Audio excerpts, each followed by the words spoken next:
새벽을 여는 하루 한 장, 오늘은 창세기 35장의 말씀입니다. 우리가 주일을 지내고 새롭게 시작하는 이 한 주간도 우리가 말씀 안에서 삶의 해답을 얻고 발견하는 그런 은혜가 이 한 주간도 우리 가운데 넘치기를 간절히 소망합니다. 오늘 우리가 살펴볼 창세기 35장의 말씀을 보시면 몇 가지 사건들이 나열되어 있는 것을 보게 됩니다. 먼저 전반부에서 다루고 있는 내용들은 창세기 34장에 있었던 그 사건과 이야기들과 연속적으로 이어지는 내용들입니다. 창세기 34장에서 어떤 이야기가 있었습니까?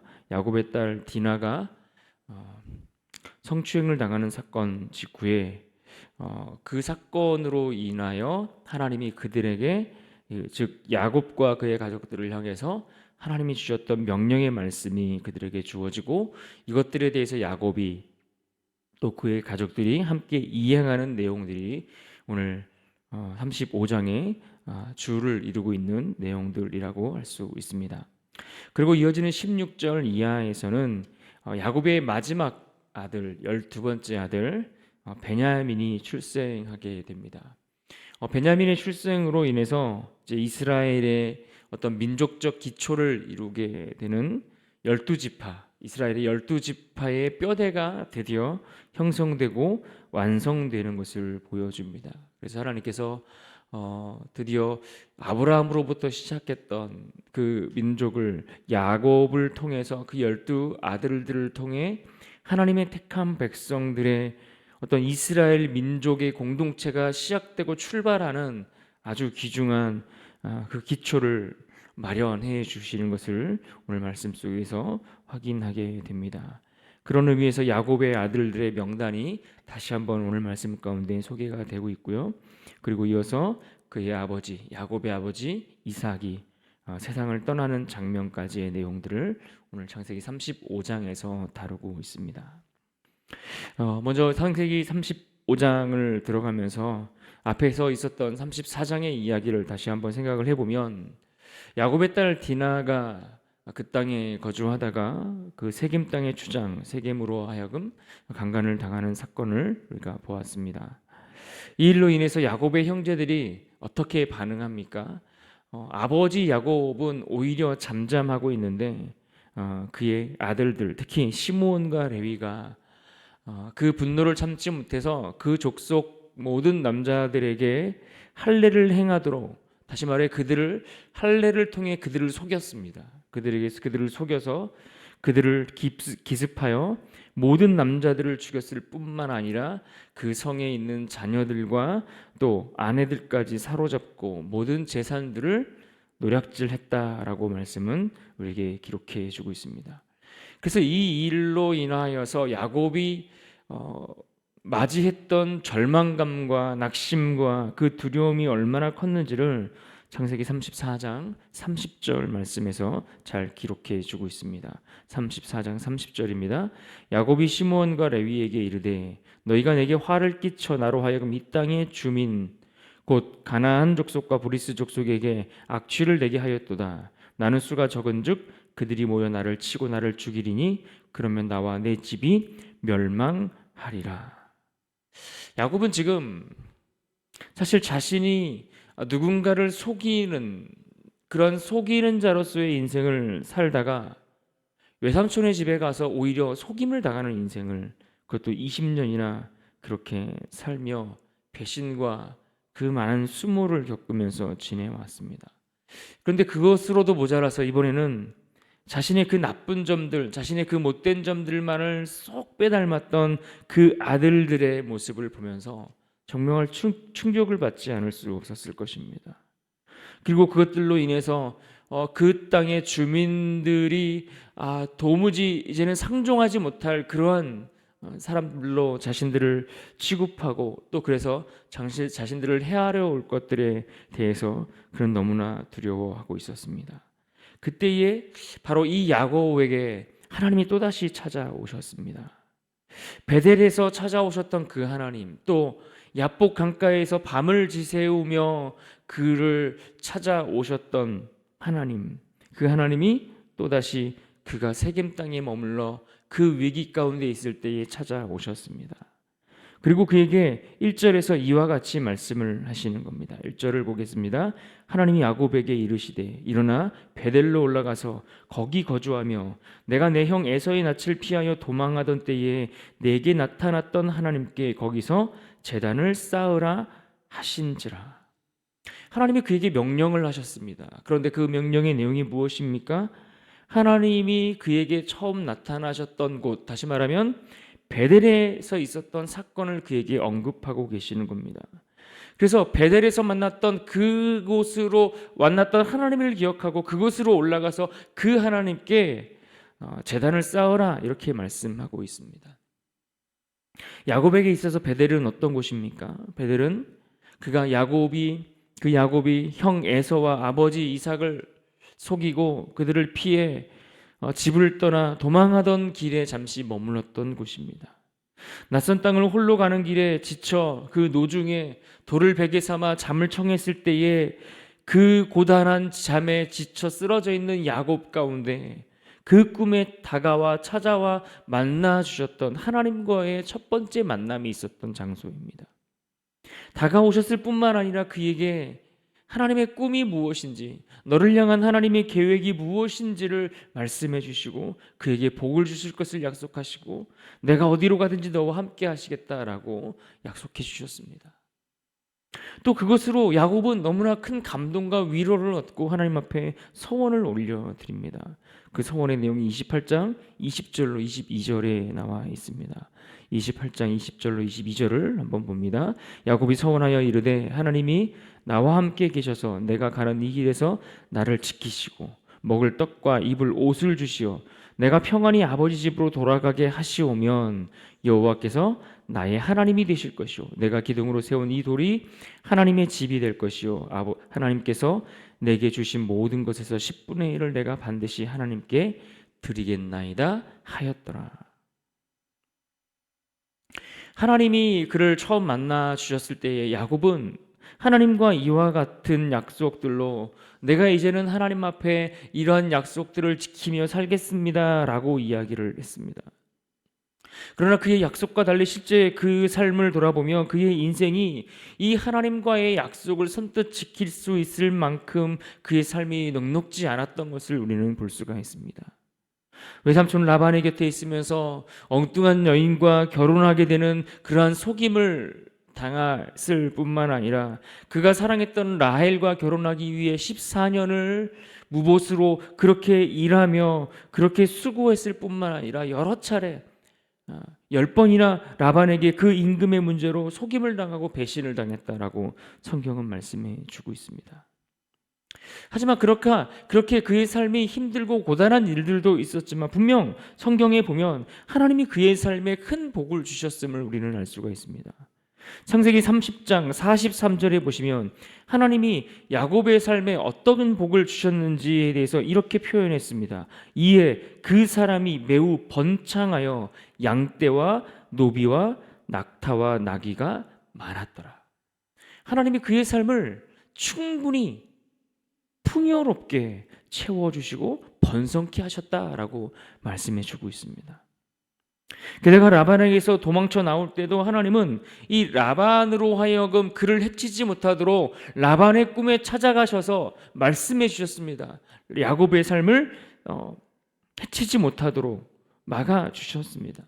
또 에서와의 그 만남 속에 두려움 가운데 있을 때에도 하나님은 그 만남에 축복하셔서 극적인 화해를 이루도록 해주셨습니다. 결국 하나님은 하나님께서 그에게 약속하신 대로 그의 삶 가운데 함께 하셨고 그의 삶을 축복하셨고 그의 삶을 지키시고 그가 고향으로 돌아올 때까지 인도해 주셨던 겁니다. 그렇게 하나님은 야곱에게 신실하게 그 약속을 실행하시고 이행하시고 지키시고 보호해 주셨는데 거기에 비해서 야곱은 자신의 삶을 하나님 앞에 온전히 드리지 못하고 있는 겁니다. 하나님과 나눴던 그 약속을 지키지 못하고 자꾸만 그 약속을 지체하는 그 모습을 우리는 볼 수가 있습니다. 사실 에서와의 그 상봉, 에서와의 그 극적인 화해 이후에는 얼마든지 그가 베델로 다시 올라가 하나님께 소원하였던 그 약속을 지킬 수 있었음에도 불구하고 그는 그러지 않았습니다. 오히려 그는 세겜이라는 땅에 거주하면서 또다시 10년이라는 긴 시간을 흘려 보내는 것을 우리가 보게 됩니다. 그가 세겜 땅에 머물러 있는 동안에 그곳에서의 삶은 어땠을까요? 세겜 땅은 마치 소돔과 같이 화려했을 것입니다. 그 땅에서 주는 어떤 편리한 문화들, 어떤 즐길 거리들, 이런 것들도 충분히 많이 있었을 것입니다. 풍요롭고 편리하고 안정된 삶을 살아갈 수 있으리라 그는 그렇게 기대감이 높아졌을 것입니다. 그래서 어쩌면 야곱은 그곳에 살면서 내가 이곳에 쭉 눌러 앉아도 되겠구나. 그는 그곳을 그의 삶의 영구한 정착지로 생각했을 것입니다. 그렇게 그는 세겜성 가까이 거주하면서 자신이 서원했던, 다시 말해 하나님과 약속했던 그 약속들, 그리고 하나님이 그에게 명령하셨던 명령들, 이 모든 것들을 점점 잊어가고 있었던 것입니다. 그러고 보면 우리도 야곱과 별반 다르지 않음을 봅니다. 물질적으로 풍요해지고 또 이 땅에 살아가는 그 문명이 우리에게 편리함을 주다 보면, 거기에 익숙해지다 보면 우리도 하나님을 잊어버리는 것이 너무나 쉽습니다. 그러다 보면 어떻습니까? 우리도 어김없이 우리의 삶에 영적 위기를 크게 직면하게 되는 일을 볼 수 있습니다. 그러면 하나님은 또다시 우리의 삶에 찾아오십니다. 야곱의 삶에 그러하셨던 것처럼 우리의 삶에 찾아오셔서 우리의 삶이 하나님 앞에 새롭게 변화될 것을 촉구하고 명령하시는 것을 우리는 삶 속에 얼마든지 경험하게 됩니다. 그러니까 야곱의 삶에도, 우리의 삶에도 이와 같은 패턴들이 동일하게 그 삶 속에서 반복되는 것을 우리는 볼 수가 있습니다. 그래서 오늘 1절 말씀에 하나님이 그에게 또다시 명령하시면서 뭐라고 말씀하십니까? 내가 하나님을 만났던 그곳으로 다시 올라가 거기서 제단을 쌓으라라고 말씀하시는 겁니다. 그러니까 다시 말하면 무슨 이야기입니까? 지금 야곱이 처한 그 위기, 야곱이 직면한 그 문제들을 해결할 수 있는 길이 무엇인가? 하나님 앞에 약속했던 그 약속들을 지켜 순종하는 것, 하나님 앞에 행해야 할 그 신실한 그 순종과 행함들이 결국 그 문제를 풀어갈 수 있는 유일한 해결책이라고 하나님은 말씀해 주고 계시는 겁니다. 실제로 하나님의 명령은 그에게 구체적으로 주어졌습니다. 그래서 그 명령대로 야곱이 그의 가족들에게 이렇게 말씀을 전하고 있습니다. 2절을 보겠습니다. 야곱이 이에 자기 집안 사람과 자기와 함께한 모든 자에게 이르되 너희 중에 있는 이방 신상들을 버리고 자신을 정결하게 하고 너희들의 의복을 바꾸어 입으라. 여기 보면 몇 가지 명령들을 구체적으로 가족들에게 이야기하면서 그가 실행하는 것을 보게 됩니다. 첫 번째는 그가 이방 신상을 버려야 된다라고 이야기를 했습니다. 당시 이방 땅에 거주하면서 그들의 문화와 종교에 그들은 물들어 그곳에 정착해 살고 있었습니다. 그래서 그가 이방 신상이라고 이야기했던 그것은 말 그대로 이방 신상, 우상의 어떤 형상을 이야기하는 것일 수도 있지만, 어쩌면 그것은 그가 그 땅에 머물면서 그들이 바라고 그들이 신뢰하고 하나님보다 더 우선적으로 여기며 그렇게 세속적으로 빠져서 그가 의지하며 살아가고 있었던 그 모든 것들을 의미한다라고 볼 수 있습니다. 오늘로 생각해 보면 그것이 무엇일 수 있겠습니까? 우리에게도 하나님보다 더 신뢰하는 것들이 얼마나 많이 있습니까?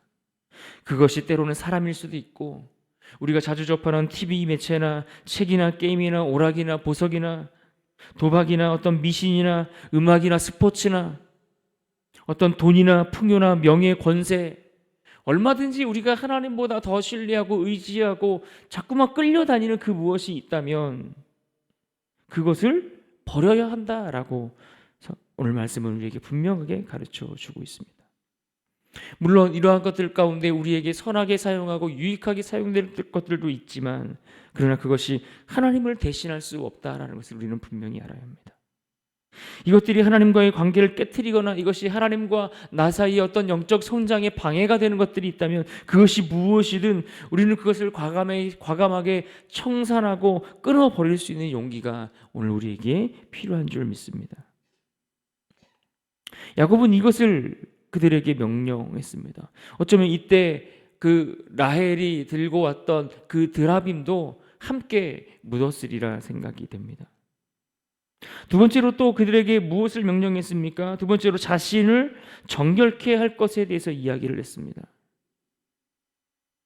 자신을 정결케 하고, 그래서 그들이 4절에 보시면 어떻게 행동합니까? 자기 귀에 있는 귀고리들을 야곱에게 주어서 상수리 나무 아래 묻었다라고 얘기했습니다.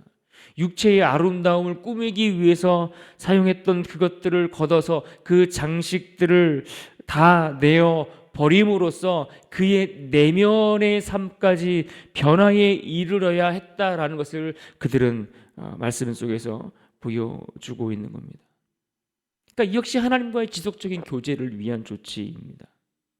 또 마지막 세 번째로 야곱이 그들에게 무엇을 말했습니까? 의복을 바꾸어 입으라라고 얘기했습니다. 의복을 바꾸라, 옷을 갈아입으라.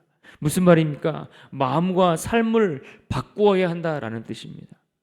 그동안 그가 이방 땅에 머물러 있으면서 그들과 가까이 지내면서 그들에게 어떠한 영향을 받았겠습니까? 세상적인 많은 영향을 받았던 그 옷을 바꾸어 입어야 한다라는 이야기입니다. 그 낡은 옷, 그 세상적인 옷들, 하나님의 백성들에게 어울리지 않는, 하나님의 신분에 맞지 않는 그러한 옷들을 하나님의 백성에게 어울리는 그 옷으로 갈아입어야 한다라고 이야기를 했습니다. 그래서 사도 바울은 에베소서 4장 22절로 24절에서 우리에게 이와 같은 권면을 해 주었습니다. 너희는 유혹의 욕심을 따라 썩어져가는 구습을 따르는 옛 사람을 벗어버리고 오직 너희의 심령이 새롭게 되어 하나님을 따라 의와 진리의 거룩함으로 지으심을 받은 새 사람을 입으라. 우리가 세상 가운데 속하여 그곳에 머물며 그곳에 물들고 익숙해져서 하나님보다 더 의지하려고 했던 그 모든 것들로부터 벗어버리고 이제는 주님 안에서 새롭게 새 사람으로 출발해야 한다. 이것을 말씀해 주고 있는 겁니다. 야곱은 그와 같이 하나님의 명령을 듣고 그 가족들과 함께 그 명령을 순종할 것을 이야기했고, 그 명령 앞에 실제로 그들은 순종하는 모습을 보여줍니다. 그들이 결단하고 하나님 앞에 순종하여 그렇게 하나님의 명령대로 지켜 행하는 모습이 보여지자 또 하나님이 그에 걸맞게 야곱에게 어떻게 반응을 해주고 어떻게 보여주고 있는지를 오늘 말씀 속에서 볼 수가 있습니다. 5절에 보시면 이렇게 말씀합니다. 그들이 떠났으나 하나님이 그 사면 고을들로 크게 두려워하게 하셨으므로 야곱의 아들들을 추격하는 자가 없었더라. 34장에서 그의 아들들이 그 피비린내 나는 그 사륙 전쟁의 끔찍한 일들을 벌였을 때에 야곱이 가장 두려워했던 것은 무엇인가 하니 그 고을에 있는 남은 다른 사람들이, 다른 거민들이 찾아와서 그들을 진멸할 것에 대해서 두려워했다라는 겁니다. 그런데 하나님은 그가 하나님의 명령 앞에 순종하는 그 모습 속에서 어떻게 합니까? 그들을 보호해 주고 계셨다라는 겁니다. 그들이 우상과 그들이 자랑하던 모든 것들을 땅에 묻고 베델로 향하여 떠났을 때에 하나님은 그 사면의 족속들로 그들을 크게 두려워하게 했다라고 했습니다. 그래서 그들이 목적지에 도착할 때까지 아무런 방해를 받지 않고 보호하심 가운데 인도되었던 것을 봅니다. 라반의 삼촌으로부터 시작해서 그의 형 에서에게서도 그가 보호를 받았을 뿐만 아니라 그가 이번에는 주변 족속들로부터도 하나님은 철저하게 그를 보호해 주시고 지켜주시는 것을 볼 수가 있습니다. 또 그의 순종 속에서 하나님은 오늘 9절과 또 11절, 12절 말씀 속에서 하나님은 그들에게 또한 복을 내려주시는 것을 보게 됩니다. 어떤 복입니까? 이 복은 아브라함에게 처음 약속하셨던 복입니다. 그리고 그 아버지 이삭에게 주셨던 복입니다. 그런데 그 복을 이제는 이 야곱을 통해 거듭되어 대를 이어서 그 약속이 주어지고 그 말씀을 다시 한번 우리 가운데 확인해 주는 것을 보게 됩니다. 그래서 그로 하여금 그의 후손들을 통해서 백성들의 총회가 거기서 나올 것이다, 이런 약속의 말씀들을, 그 축복을 그에게 더해 주시는 것을 보게 됩니다. 그런가 하면 하나님이 또 그에게 무엇을 해주셨습니까? 그가 하나님 앞에 순종하고 그 약속을 지켜 행하는 자리로 나아갔을 때에 하나님은 그의 이름을 이스라엘이라 불러주시는 것을 우리는 볼 수가 있습니다. 이스라엘이라는 이름은 사실 야복 강가에서 천사와 씨름하면서 얻어졌던 야곱의 새 이름이었습니다. 그런데 새 이름이 주어졌지만 그 이름이 불려지지 않다가 이제 오늘 본문에서부터 그의 이름이 이스라엘이라는 이름이 함께 사용되는 것을 볼 수가 있습니다. 그의 이름이 이렇게 바뀌어져 가는 것을 보면서 우리는 그의 삶도 그의 이름에 맞게 변화되어져 갈 것을 기대하게 해주는 장면입니다.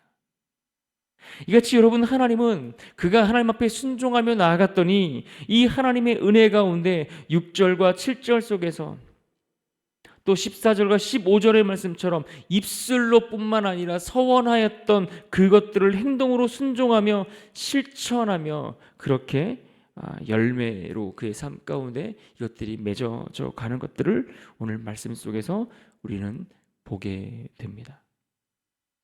그러므로 오늘 우리는 이 말씀을 보면서 이 말씀을 붙들고 살아가면 좋겠습니다. 1절 하반절 말씀입니다.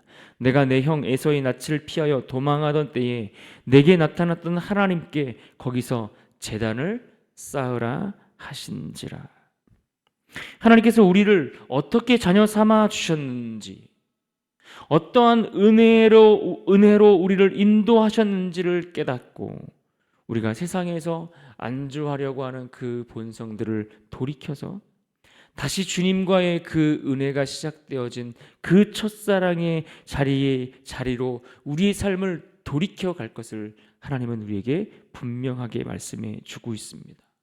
그래서 야곱이 그 자리로 다시 돌아가 거기서부터 새롭게 시작하고 다시 또다시 하나님과의 교제가 시작되고 다시 또다시 하나님이 주시는 그 은혜를 누리고 그 축복을 그가 받을 수 있었던 것처럼 오늘 우리의 삶도 우리의 중심과 삶의 그 본질을 하나님께로 향하여 그곳에서부터 새롭게 이 한날을 출발할 수 있는 복된 인생이 될 수 있기를 주님의 이름으로 축원합니다. 우리 같이 한번 기도하겠습니다. 오늘 말씀 속에서 두 가지 기도 제목으로 함께 기도하겠습니다. 우리가 어떤 상황 속에서도 우리가 세상에 안주하려는 삶이 아니라 하나님 주님께 내 중심을 내어 맡기는 그런 삶을 살아갈 수 있도록 인도해 달라고 기도합시다. 또한 더불어 우리를 자녀 삼아 주셨던 그 하나님의 그 첫사랑의 은혜를 우리가 잊지 않고 우리가 신실한 하나님의 자녀로 살아갈 수 있도록 우리 두 가지 기도 제목 놓고 함께 기도하며 나가도록 합시다.